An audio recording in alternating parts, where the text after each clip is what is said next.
Theo found the letter while cleaning out his father's garage, tucked between a rusted coffee can of mismatched screws and a folded map of a state his father had never visited. It was written in his father's handwriting, undated, never sent, and the ink was pressed hard into the page, the way a man writes when he cannot say the words out loud. It described driving to the hospital alone on a Wednesday night and telling the nurse he was just a friend because he did not know what else to say. It described pouring bourbon down the bathroom sink at 3 a.m. and standing there in the dark afterward, not knowing whether to feel guilty or relieved.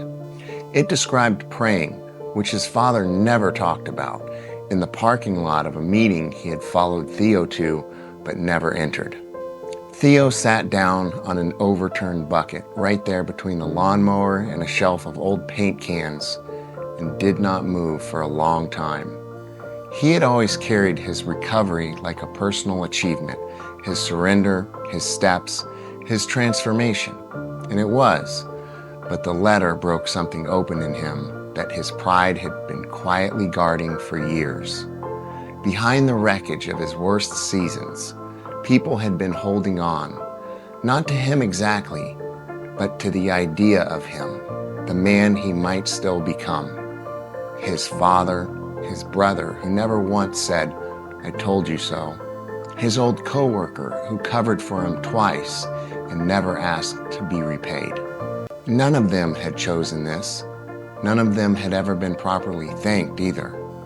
Theo folded the letter and sat in the dusty quiet of that garage.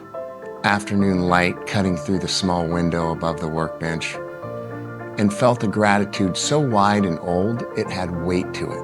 Not the polished kind he offered at meetings, though that mattered too, but the raw, humbling kind that arrives when you finally understand how many people quietly refused to give up on you while you were giving up on yourself.